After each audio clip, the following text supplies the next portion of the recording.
Ay, kuya, nandiyan ka pala. Asa si ate? Si ate mo, Mm-mm. pumasok eh.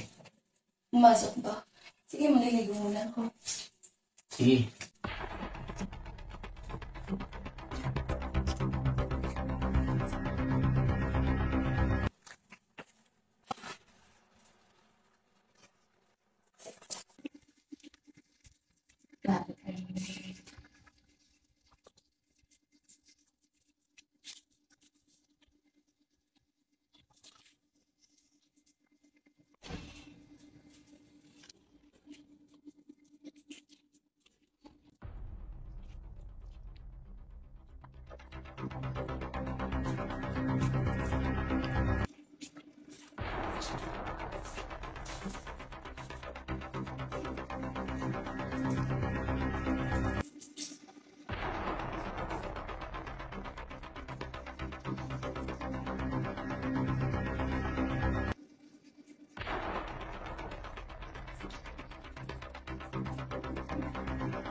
Ay, sorry. Ang ginagawa mo dito? Pasensya ka na kasi hindi ko napigilan yung sarili ko eh. Kamuli tayo ni ate. Sana na makarating kay ate mo na yung gantong nangyari. Kasi alam mo naman yung ate mo Magalit yun. kaya nga patawarin mo ako ha.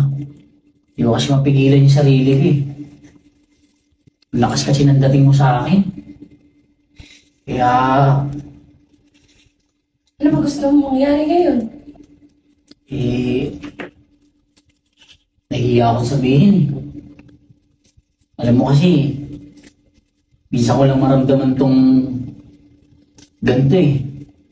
Lalo na, bihira na kami ni ate mo magtabi. Siyempre, busy siya. Busy din ako. Gusto rin kita. Kaso nandyan lang si ate, kaya hindi ako makagalaw. Totoo ba yung sinasabi mo? Oo. Paano yung boyfriend mo? Hindi niya naman malalaman. Sigurado ka ba? Sigurado. Kasi, Ano mag-explain lang? Kaya na dito. sigurado ka talaga? Oo. Kasi nag-video. Wala namang tao eh.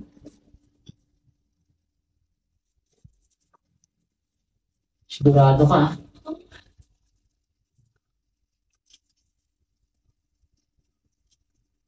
Ano? Pasok ka na sa loob, baka may... Okay lang ba talaga? Okay lang yan. Wala naman si ate, hindi mo naman alam kung asan siya, di ba?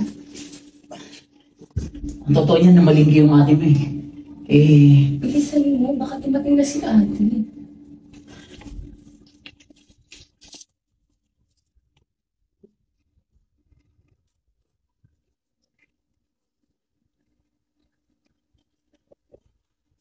Basta, hindi malalaman to ni ate mo ah. Wala makakaalam.